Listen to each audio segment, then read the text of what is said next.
الحمد للہ رب العالمین، الصلاۃ والسلام علی سید الانبیاء والمرسلین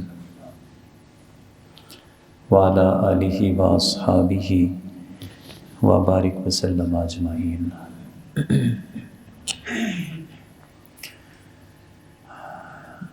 لائق صد احترام معزز سامعین و حاضرین، آج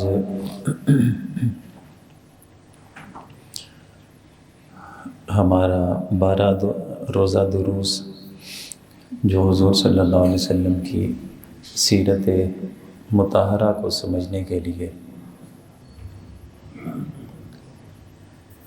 ہم نے جن کا اہتمام کیا تھا، آج آخری درس ہے، اور اس درس میں حضور سید عالم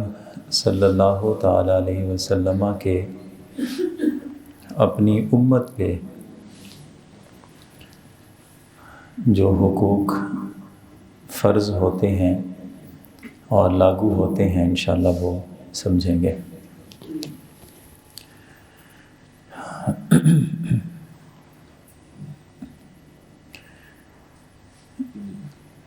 چونکہ ہم اپنے نبی مکرم حضور سید عالم صلی اللہ علیہ وسلم کی امت ہیں، اس لیے ہماری یہ ذمہ داری بھی ہے اور حق بھی بنتا ہے کہ حضور صلی اللہ علیہ وسلم کے بارے میں ہمیں جو حکم دیا گیا ہے یا حضور کے حقوق پورے اور ادا کرنے کی ہمیں تعلیم دی گئی ہے، ہمیں اس کا علم ہونا چاہیے۔ دیکھیں، ایک گھر کی چار دیواری میں ہم جتنے بھی گھر کے احباب رہتے ہیں تو اس حد تک تو ہمیں علم ہوتا ہے نا کہ باپ ہونے کی حیثیت سے عزت کتنی ہے، شوہر ہونے کی حیثیت سے اس کا مقام مرتبہ کیا ہے، بچے ہیں تو جو سب سے بڑا ہے بھائی ہے، اس کا باقی چھوٹوں کے مقابلے میں کتنی عزت ہے، کتنا احترام ہے۔ یہ ساری رشتوں کی پہچان، پھر عمر کا کوئی بڑا ہوتا ہے کوئی چھوٹا ہوتا ہے، یہ ساری تہذیب کے دائرے ہم اسی لیے بیان کرتے ہیں تاکہ ایک ہمارا جو معاشرہ ہے یا ہمارا گھرانہ ہے ایک بہترین انداز میں وہ چلتا رہے۔ تو ہر بندے کے جب اپنے حقوق ہیں تو ہمیں یہ جاننا چاہیے نا کہ ہمارے جو نبی آخر الزماں ہیں ان کے کیا حقوق ہیں جو ہم پہ فرض ہیں۔ تو میں نے کوشش کر کے اہل علم کی تحریریں ہیں، کتابیں ہیں، انہیں پڑھ کے جو چیزیں حاصل کی ہیں تو انشاءاللہ وہ ہم سمجھیں گے۔ سب سے پہلا حق جو ہم پہ بنتا ہے اپنے نبی کریم صلی اللہ علیہ وسلم کے حقوق کے حوالے سے وہ یہ ہے کہ ہمیں حضور سید عالم صلی اللہ علیہ وسلم کی ذات والا صفات پہ ایمان اور غیر مشروط ایمان رکھنا چاہیے۔ یعنی وہ حضور صلی اللہ علیہ وسلم پہ جو ہمارا ایمان ہے وہ ایمان کسی غرض کی وجہ سے نہیں اور کسی مفاد کی وجہ سے نہیں، غیر مشروط ایمان کہ حضور سید عالم صلی اللہ علیہ وسلم اللہ کے سچے اور اس دنیا میں اللہ کے آخری نبی ہیں، اور حضور سید عالم صلی اللہ علیہ وسلم کی جو عظمت ہے ہم ان کی عظمت کا اظہار کریں گے، ان کی حرمت کا دفاع کریں گے، اور حضور صلی اللہ علیہ وسلم پہ جو ایمان لانے کے جتنے بھی تقاضے ہیں بغیر کسی شرط کے ہم ہر تقاضے کو پورا کرنے پر عزم رکھیں۔ یہ ایمان کے تقاضے ہیں جن کو پورے کرنا ہر مسلمان پہ لازم ہے۔ قرآن عزیز میں اللہ تعالیٰ نے ارشاد فرمایا اِنَّا أَرْسَلْنَاكَ شَاهِدًا وَمُبَشِّرًا وَنَذِيرًا لِتُؤْمِنُوا بِاللَّهِ وَرَسُولِهِ وَتُعَزِّرُوهُ وَتُوَقِّرُوهُ۔ اے نبی، ہم نے آپ کو بھیجا ہے ساری امتوں کے لیے شاہد بنا کے، یعنی گواہ بنا کے، اور اچھے اعمال کرنے والوں کو خوشخبری سنانے والا بنا کے، اور جو برے اعمال کریں گے تو انہیں اللہ کا خوف دلانے والا۔ یہ حیثیتیں آپ کو عطا فرمائی ہیں لِتُؤْمِنُوا بِاللَّهِ وَرَسُولِهِ، تاکہ تم لوگ اللہ پہ اور اس کے رسول پہ ایمان رکھو۔ اور آگے کیا حکم ارشاد فرمایا وَتُعَزِّرُوهُ، اس کی عظمتوں کا اظہار کرو، وَتُوَقِّرُوهُ، اور اس کی توقیر کرو۔ عظمت کا اظہار کرو، اور اگر اس کی ذات پہ، اس کی صفات پہ، اس کے دین پہ اگر کوئی بندہ حملہ کرنے کی کوشش کرتا ہے تو تم دفاع کرو گے۔ تو اس کا تقاضا یہ ہے کہ حضور صلی اللہ علیہ وسلم کو آخری نبی تسلیم کیا جائے، اور حضور کے بعد کسی قسم کا بھی کوئی بھی نبی کسی بھی تشریح کے ساتھ لوگ اسے متعارف کرانا چاہیں، ہم اسے جھوٹا کہیں گے۔ حضور کے دین کے بارے میں اگر لوگ شکوک و شبہات پیدا کریں گے تو ہم کہیں گے حضور کا دین سچا دین ہے جس میں کوئی شک و شبہ نہیں ہے۔ یہ سارے ایمان کے تقاضے ہیں۔ اور اس کائنات میں جتنی بھی عظمتیں اور جتنے بھی اعلیٰ قسم کے اوصاف اللہ جل شانہ نے رکھے ہیں، وہ سارے اعلیٰ صفات اور ساری اعلیٰ قسم کی عظمتیں اللہ نے حضور کی ذات میں جمع فرمائی ہیں۔ اگر ہم یوں کہیں کہ جس مخلوق کو، چاہے وہ فرشتے ہیں، چاہے وہ اللہ کے نبی ہیں، رسول ہیں، جس کو جو بھی عظمت ملی ہے، اس عظمت اور اعلیٰ وصف کا اصل مرکز وہ حضور کی ذات عالیہ ہے۔ یعنی ساری دنیا کی عظمتیں اکٹھی کرے تو ذات مصطفیٰ بنتی ہے۔ ذات مصطفیٰ کے جلووں کو بکھیرا جائے تو دنیا میں جو کچھ بھی نظر آتا ہے یہ حضور کے صدقے سے نظر آتا ہے۔ اس چیز پہ ایمان رکھا جائے۔ تو یہ حضور صلی اللہ تعالیٰ علیہ وسلم کا امت پہ پہلا حق ہے کہ حضور کی ذات پہ غیر مشروط ایمان رکھا جائے۔ اور دوسری بات ہے جو امت کے لیے لازم ہے، وہ یہ کہ حضور صلی اللہ علیہ وسلم سے ہر رشتے سے بڑھ کے، ہر تعلق سے بڑھ کے حضور کی ذات سے محبت رکھی جائے۔ سورہ توبہ کی آیت ہے جس میں ارشاد فرمایا قُلْ إِنْ كَانَ آبَاؤُكُمْ وَأَبْنَاؤُكُمْ وَإِخْوَانُكُمْ وَأَزْوَاجُكُمْ وَعَشِيرَتُكُمْ وَأَمْوَالٌ اقْتَرَفْتُمُوهَا۔ اسی طرح آگے آیت چلی کہ اے نبی، آپ اپنی زبان اقدس سے لوگوں کو یہ فرما دیجئے کہ اگر تمہارے باپ، تمہارے بیٹے، تمہارے بھائی، اور وَأَزْوَاجُكُمْ تمہاری بیویاں، تمہارا خاندان، تمہارا وہ مال کہ جس کو تم چن چن کے رکھتے ہو، جمع کر کر کے اپنے پاس رکھتے ہو، اور تمہاری تجارت کہ جس کے خسارے کا تمہیں ہر وقت خوف لاحق رہتا ہے، اور تمہارے وہ گھر بار، تمہارا علاقہ جو تمہیں بڑا پسند ہے، کسی قیمت پہ تم چھوڑنا پسند نہیں کرتے۔ ارشاد فرمایا کہ یہ ساری چیزیں اچھی لگتی ہیں، رشتے ہیں، مال ہے، اپنی وہ بستی ہے، اپنا علاقہ ہے، یہ ساری چیزیں فطری محبت میں شامل ہیں۔ لیکن ارشاد فرمایا کہ اے نبی آپ فرما دیں کہ یہ ساری محبتیں اپنی جگہ پہ، لیکن اگر ان کی محبت تمہیں اللہ سے، اس کے رسول سے اور اللہ کی راہ میں جہاد کرنے سے ان کی محبت تمہارے دلوں میں اگر زیادہ ہے، فتربصوا، تو انتظار کرو، حتی یأتی اللہ بامرہ، کہ اللہ تمہارے بارے میں کوئی فیصلہ نازل فرمائے۔ تو اس کا مطلب یہ ہے کہ ان چیزوں سے محبت فطری محبت ہے، باپ سے محبت، خاندان سے محبت، اولاد سے محبت، اپنے کمائے ہوئے سرمایے سے محبت، اپنے گھر بار سے محبت، اپنے علاقے سے محبت۔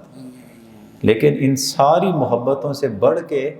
جب تک جناب رسول اللہ صلی اللہ علیہ وسلم کے ساتھ محبت نہ ہو جائے ایمان کی لذت بندے کو حاصل نہیں ہو سکتی۔ اسی لیے حضور صلی اللہ علیہ وسلم نے خود ارشاد فرمایا لا یؤمن احدکم حتی اکون احب الیہ من والدہ و ولدہ والناس اجمعین، کوئی شخص اس وقت تک ایمان کی تکمیل نہیں پا سکتا جب تک کہ وہ اپنے باپ سے، اپنی اولاد سے اور دنیا کے سارے لوگوں سے بڑھ کے، حضور نے فرمایا کہ مجھ سے محبت نہیں کر لیتا۔ دیکھیں میں یہ مثال اس لیے پیش کر رہا ہوں کہ میرے اور آپ کے باپ کو اگر کوئی بندہ خالی گھور کے دیکھ لے برداشت ہوتی ہے؟ اسے کوئی گالی دے دے برداشت ہوتی ہے بندے سے؟ بھلے اس کا زمانے میں کوئی نام نہیں ہے، لیکن باپ کی طرف اگر کوئی بندہ میلی نگاہ سے دیکھتا ہے تو بندہ کہتا ہے میں اس کی آنکھیں نکال دوں گا۔ ہماری اولاد کو کوئی بندہ اگر تکلیف پہنچانے کا عزم رکھتا ہے تو ہم دنیا کی ہر طاقت سے ٹکرا کے اپنی اولاد کو بچانا چاہیں گے۔ خالی کوئی بندہ ہماری جیب کاٹنے کے لیے ہمارے پیچھے پیچھے پڑا ہو تو کتنی حفاظت کرتے ہیں۔ کوئی بندہ اگر ہمارے گھر کی طرف بری نگاہ سے دیکھے یا گھر کو مسمار کرنے کا ارادہ کرے تو ہم کیا دفاع نہیں کریں گے؟ تو ان سارے جو جذبے ہیں ان سے بڑھ کے جناب رسول اللہ کے بارے میں ہمارے جذبات ہونے چاہیے۔ اگر حضور کے لیے اگر کوئی بندہ بھی برے لفظ بولتا ہے، برے ارادے رکھتا ہے، ہمارا اس کے بارے میں ایسا ہی نظریہ ہو جیسے ہمارے باپ کو کسی نے بری نگاہ سے دیکھا ہے یا اس کو کوئی نقصان پہنچانے کا ارادہ رکھتا ہے، تو ارشاد فرمایا کہ اپنے باپ سے بڑھ کے، اپنی اولاد سے بڑھ کے، دنیا بھر کے سارے لوگوں سے بڑھ کے جب تک حضور نے فرمایا کہ مجھ سے محبت نہیں کرتا اس بندے کا ایمان قابل قبول نہیں ہے۔ حضرت فاروق اعظم رضی اللہ تعالیٰ عنہ کی مثال ہمارے سامنے واضح ہے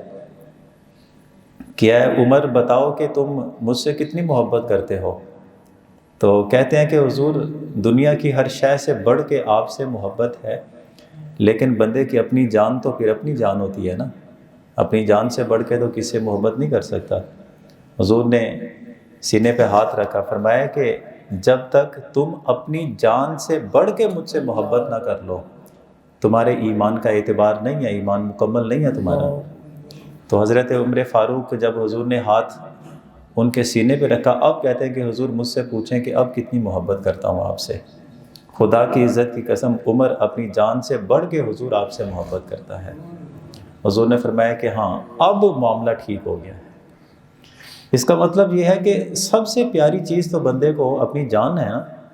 لیکن حضور کی محبت کا تقاضا یہ ہے کہ اپنی جان سے بڑھ کے حضور کی محبت دل میں موجود ہونی چاہیے، پھر جا کے اس بندے کے ایمان کی تکمیل ہو جاتی ہے۔ دو چیزیں ہو گئیں، حضور کی ذات پہ ایمان رکھنا، حضور کی ذات عالیہ سے محبت رکھنا، اور اپنی جان سے بڑھ کے حضور کی ذات سے محبت رکھنا۔ تیسری چیز ہوتی ہے کہ حضور صلی اللہ علیہ وسلم کی اطاعت، اور حضور کی اطاعت بھی غیر مشروط اطاعت ہوگی، یعنی ایسی حضور کی اطاعت کرنی ہے کہ حضور کے دین کے بارے میں اور حضور کی تعلیمات کے بارے میں دل میں کوئی تنگی محسوس نہ ہو، یعنی حضور کے بتائے ہوئے جتنے بھی طریقے ہیں ان طریقوں کی پیروی اس طرح کرنی ہے اپنے دل میں کوئی کجی نہ رہے، اپنے دل میں کوئی بوجھ نہ رہے۔ کبھی بھی حضور کے دین پر عمل کرنے کے معاملے میں کبھی بھی دل میں یہ بات نہ آئے کہ یار یہ والا حکم اگر نہ ہوتا نا تو ہم تھوڑے سے آسانی میں آ جاتے، یار یہ والا جو حکم جو دیا ہے نا ہمارے دین میں، یار یہ بڑی مشکل بات ہو گئی ہے ہمارے لیے۔ یعنی ایسی کوئی شک و شبہ والی یا کوئی تنگی والی بات دل میں نہ ہو۔ حضور سید عالم صلی اللہ علیہ وسلم نے جو فرما دیا اپنی دنیا اور آخرت کی بہتری کے لیے اسی حکم کو حتمی اپنے لیے سمجھے، اور اسی چیز کی ہمارے نبی کریم صلی اللہ علیہ وسلم نے تعلیم ارشاد فرمائی لا یؤمن احدکم حتی یکون ہواہ تبعا لما جئت بہ، تم میں سے کوئی شخص اس وقت تک مکمل ایمان والا نہیں ہو سکتا جب تک کہ اس کی ساری خواہشیں میری لائی ہوئی تعلیمات کے مطابق نہیں ہو جاتی۔ ہر خواہش، ہر ترجیح سب سے پہلے حضور کا فیصلہ دیکھنا ہے۔ جو حضور نے حکم دیا بس میرے لیے آخری فیصلہ وہی ہے، جس چیز سے حضور نے منع کر دیا بس میرے لیے آخری فیصلہ وہی ہے، اس کے بعد میری کوئی خواہش نہیں ہے، میری کوئی ترجیح نہیں ہے۔ سورہ حشر میں اللہ تعالیٰ نے ارشاد فرمایا وما آتاکم الرسول فخذوا وما نہاکم عنہ فانتہوا، جس چیز کا جناب رسول اللہ تمہیں حکم دے دیں، جو چیز عطا فرما دیں، اسے وصول کر لو، اسے اپنی زندگی میں اپنا لو، اور جس چیز سے انہوں نے تمہیں منع کر دیا کبھی اس کے قریب نہ جانا، اس سے بچ کے رہنا۔ تو ہماری زندگیوں میں حتمی فیصلہ، حتمی رائے، حتمی ترجیح اسی کام کو ہونی چاہیے جو ہمارے نبی کریم صلی اللہ علیہ وسلم نے ہمارے لیے پسند فرما لیا ہے۔ تیسری چیز ہو گئی۔ چوتھی چیز ہوتی ہے حضور کے دین کی خدمت کرنا۔ یہ ہر مسلمان پہ لازم ہے، ہر مسلمان پہ فرض ہے۔ یہ ہم لوگ تبلیغ دین کی جب بات کرتے ہیں کہ حضور کے دین کی تبلیغ کرنا، آگے لوگوں تک پیغام پہنچانا، تو عموماً ذہن میں آتا ہے کہ یہ تو جو اہل علم ہے انہی کا کام ہے، جو صوفیاء ہیں ان کا کام ہے، یا جو کتابوں میں قرآن اور حدیث کا علم رکھنے والے ہیں یہ ان کا کام ہے۔ دیکھیں، مجھے بتائیں کہ اگر آپ کو کوئی بندہ ایسا نظر آئے جو اپنے ماں باپ کی نافرمانی کرتا ہے، اس کو سمجھانے کے لیے ہمیں دین پڑھنا پڑے گا۔ جا کے پہلے داڑھی رکھیں گے، پہلے مفتی بنیں گے، عالم بنیں گے، پھر جا کے کسی کو سمجھائیں گے ماں باپ کی نافرمانی کتنا بڑا گناہ ہے۔ اگر کوئی بے نمازی ہے تو اسے سمجھانے کے لیے کیا پہلے بیٹھ کے حافظ قرآن بننا پڑے گا؟ یعنی اتنی بھی تمیز مسلمان کو نہیں ہوتی ہمارے معاشرے میں، یا نہیں ہے ہمارے لوگوں کو اتنی تمیز بھی کہ بے نمازی کا انجام کیا ہوتا ہے، ماں باپ کی نافرمانی کا انجام کیا ہوتا ہے، حلال حرام کی تمیز کیا مسلمانوں کو نہیں حاصل؟ تو اس لیے اپنی ذمہ داری سمجھنی چاہیے کہ حضور صلی اللہ علیہ وسلم نے ارشاد فرمایا کہ بلغوا انی ولو آیا، میرے دین اسلام کی کسی ایک تعلیم کا بھی تمہیں علم ہے، جانتے ہو کہ حلال کیا ہے، حرام کیا ہے، جانتے ہو کہ صحیح مسئلہ کیا ہے، حضور نے فرمایا کہ تم اس کے ذمہ دار ہو، ہر ملنے والے شخص سے وہ بات کہہ دو جو حضور کے دین کی تمہیں سمجھ آئی ہوئی ہے۔ سبحان اللہ۔ تو اس لیے اب میں سمجھتا ہوں کہ کوئی اہل علم ہے تو اسے چاہیے کہ اپنی ذمہ داریاں ادا کرے، اگر باپ ہے تو اسے چاہیے اپنی ذمہ داری ادا کرے، اپنی اولاد کو، اپنے کنبے کو، خاندان کو حضور کے دین کی تعلیمات ہیں ان سے روشناس کرانے کی وہ کوشش کرے۔ اگر کوئی دکاندار ہے تو اسے بھی چاہیے وہ یہ نہ کہے کہ میں تو سارا دن پائن میں تے گناہ گار بندہ، پائن میں تے ساری دیہڑی کام کاج کرنے والا۔ دیکھیں، تاجر برادری کو اس قدر ہدایات دی گئی ہیں، اور میں یہ پہلے بات عرض کر چکا ہوں، حضور سید عالم صلی اللہ علیہ وسلم کی صداقت اور امانت حضور کی تجارت کی وجہ سے مشہور تھی۔ اس کا مطلب یہ ہے کہ تجارت پیشہ فرد سب سے زیادہ اسے موقع ملتا ہے کہ زیادہ لوگوں کے ساتھ اس کی ملاقات ہوتی ہے۔ آپ اندازہ لگائیں، جو بندہ دکانداری کرتا ہے سارا دن، جو بندہ مارکیٹنگ کرتا ہے لوگوں کے ساتھ، سب سے زیادہ اس کی ملاقات مختلف لوگوں کے ساتھ ہوتی ہے۔ اگر یہ ہر ملنے والے ایک بندے کو دین کی ایک اچھی بات سمجھائے، یا یہ تہیہ کر لے کہ یہ والی بات ہے آج ہر ملنے والے شخص کو میں نے یہ بات بتانی ہے، وہ کسی انداز میں بھی ہو سکتی ہے، آپ اس کو بتائیں، شام تک 100 لوگوں سے اگر ملاقات ہوئی ہے، 100 لوگوں میں سے 10 لوگ بھی اگر آپ کی بات سن لیتے ہیں اور عمل کر لیتے ہیں، کتنا بڑا اجر و ثواب ہے اس کا۔ لیکن صرف اپنے اندر احساس ہمیں ہونا چاہیے کہ حضور صلی اللہ علیہ وسلم کے دین کی جو اشاعت ہے، حضور کے دین کی تبلیغ ہے، اس کے مختلف طریقے ہوتے ہیں۔ ایک طریقہ یہ ہوتا ہے کہ خود بندہ نیک بن جائے، پھر اس کا ایک طریقہ یہ ہوتا ہے کہ آپ نیک بن گئے تو دوسروں کو بھی نیک بنائیں، پھر ایک طریقہ یہ ہوتا ہے کہ حضور کی دین کی جو بھی تعلیم آپ کو حاصل ہے، جس مسئلے کا بھی علم ہے، ہر ملنے والے بندے کو وہ بات بتائیں، یعنی زبان پہ سارا دن حضور کی باتیں ہیں، سارا دن حضور کے دین کی باتیں ہوں۔ یہ اپنا ایک جذبہ، اور نوجوان ہیں تو انہیں بھی کوشش کرنی چاہیے کہ حضور صلی اللہ علیہ وسلم کا دین سمجھیں۔ مسلمان ہیں، مسلمان ہونے کی حیثیت سے ہمیں علم ہونا چاہیے۔ آپ سکھوں کے کسی بچے کے ساتھ بات کر لیں تو اسے پتہ ہے پگڑی باندھنے میں پیچ کتنے بنائے جاتے ہیں۔ کسی عیسائی کو بٹھا کے پوچھیں تو وہ بھی اپنے طریقے بتائے گا، کسی ہندو سے پوچھیں تو وہ بھی بتائے گا ہمارے معبود کے آداب کیا ہوتے ہیں۔ یعنی ہر دین کا ماننے والا، چاہے وہ بد مذہب ہی کیوں نہ ہو، وہ بد مذہب اپنے مذہب کے بارے میں معلومات رکھتا ہے، لیکن مسلمان کو شرم آتی ہے۔ کیوں؟ داڑھی رکھنی پڑے گی، مسلمان کو شرم آتی ہے کہ اچھا ہوں یار ایڈی عمر جا کے میں اگر کسی مولوی صاحب میں گل پوچھاں گا وہ کی کہیں گے ساری زندگی کی گردانیاں. حالانکہ اسے نہیں سمجھ آئی کہ حضرت صدیق اکبر رضی اللہ تعالیٰ عنہ کس عمر میں حضور کے دین کو قبول کیا انہوں نے. ابو عبیدہ ابن جراح کتنی بڑی عمر میں آ کر حضور کا دین سیکھتے ہیں. 80 سال کی عمر کے لوگ ہیں وہ آ کر حضور سے دین سیکھتے ہیں. دین سیکھنے میں بھائی جی کیا پرابلم ہے؟ شرم تو اس بندے کو آنی چاہیے کہ جب اسے پوچھا جائے کہ آیا کہ یہ کام گناہ والا ہے یا حرام ہے، ناجائز ہے، مکروہ ہے، کس درجے کا ہے، بندہ کہے کہ پائن بس میں تے نہیں پتا، کسی نے پوچھنا پینا ہے. شرم تو اس وقت آنی چاہیے کہ مسلمان کو اس کی شرعی تعلیمات کا علم نہیں ہے.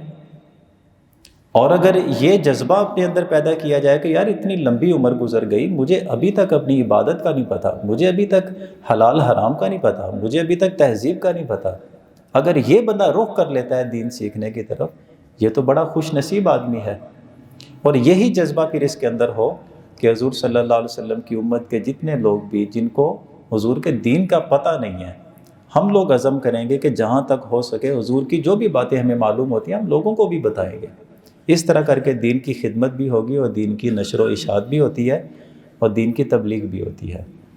اور آخری بات اس حوالے سے کہ حضور صلی اللہ علیہ وسلم کے جو ہمارے اوپر حقوق لازم ہیں، ان میں سے ایک اہم ترین حق یہ ہے کہ حضور صلی اللہ علیہ وسلم کی امت سے محبت کی جائے. حضور کی امت سے محبت کی جائے. حضور نے بہت مقامات پہ اسی چیز کی اہمیت اجاگر کی ہے. یہ کیوں فرمایا کہ جب تم اپنے گھر میں سالن تیار کرتے ہو تو تھوڑا سا پانی ڈال کے شوربہ زیادہ کر لو. یہ کیوں تعلیم دی جاتی ہے؟ صرف اس لیے کہ اگر تمہارے ہمسائے کو اگر چیز مانگنی پڑ جائے تو یہ نہ کہو کہ وہ تو ختم ہو گئی، تمہارے گھر میں دستیاب ہونی چاہیے. یہ کیوں تعلیم ارشاد فرمائی گئی کہ ساری دنیا کے مسلمان آپس میں ایک جسم کی طرح ہیں. جس طرح اپنے پاؤں میں اگر کانٹا چبھتا ہے تو پورے جسم میں اس کی تکلیف محسوس ہوتی ہے، تو سارے مسلمان اپنی خوشیوں و غمیوں میں یوں سانجھے ہو کر رہے ہیں. یہ کیوں کہا جاتا ہے کہ آپ نے کسی کو دھوکہ نہیں دینا؟ کیوں کہا جاتا ہے کہ کسی کے ساتھ جھوٹ نہیں بولنا؟ کیوں کہا جاتا ہے کہ اپنی مفاد کی زندگی گزارنے کی روش نہ بناؤ، لوگوں کے ساتھ خوشیاں بخیر کے جینا سیکھو؟ اسی لیے کہ حضور یہی چاہتے ہیں کہ میری امت کے لوگ آپس میں جڑے رہیں، ان کی خوشیاں غمیاں سانجھی ہوں، ایک دوسرے کے ساتھ بہترین تعلق، بہترین معاشرہ لے کے یہ زندگی گزاریں. تو جتنی باتیں میں نے آج کے درس میں عرض کی ہیں خلاصے کے طور پہ میں آپ کے سامنے دوبارہ پیش کر دیتا ہوں. حضور کی ذات پہ ایمان، اور ایمان غیر مشروط، کسی مفاد کے تابع ہو کر حضور کی ذات پہ ایمان نہیں ہوگا. اور حضور سے محبت غیر مشروط محبت، یعنی دنیا میں جس کے ساتھ بھی کوئی دلی لگاؤ ہوتا ہے، محبت ہوتی ہے، ان سب سے بڑھ کے، حتیٰ کہ اپنی جان سے بڑھ کے حضور کی ذات سے محبت ہو. تیسری چیز میں نے عرض کی کہ حضور کی اطاعت اور غیر مشروط اطاعت، یعنی دل میں کوئی شک و شبہ نہ ہو، دل میں کوئی تنگی نہ ہو، دل میں کوئی بوجھ محسوس نہ ہو، بس یہ سمجھیں کہ میری دنیا اور آخرت کی بہتری اسی میں ہے کہ میں حضور کا کہنا مان لوں بس. اور پھر حضور کے دین کی نصرت ہے، یعنی ہر ملنے والے شخص کو، آپ کو جس بات کا بھی علم ہے، ہر ملنے والے شخص کو حضور کی وہ باتیں ہیں وہ ان کو بھی سنانے کی کوشش کریں. اور آخری چیز کہ حضور کی امت سے محبت کی جائے. تو یہ ساری چیزیں جب جمع ہوتی ہیں تو اسے کہتے ہیں کہ بندہ جب یہ کوشش کرتا ہے تو حضور سید عالم صلی اللہ علیہ وسلم کے جو ہم پہ حقوق فرض ہوتے ہیں تو گویا کہ بندہ وہ حقوق ادا کر رہا ہوتا ہے. تو آج کے درس سمیت ہم نے ان 12 درسوں میں کوشش کی ہے کہ حضور صلی اللہ علیہ وسلم کی تعلیمات ہیں، حضور کے دین کی بہترین قسم کی باتیں ہیں، وہ ہم سمجھیں، تاکہ سمجھیں گے تو پھر ہی اپنی زندگی کا ہم حصہ بنا سکیں گے. تو دعا کرتے ہیں کہ ان 12 دنوں میں ہم نے جو بھی سمجھا ہے، سیکھا ہے، اللہ تعالی ہمیں ساری حیاتی یہ باتیں یاد رکھے، ان کے مطابق ہمیں عمل پیرا ہونے کی توفیق عطا فرمائے.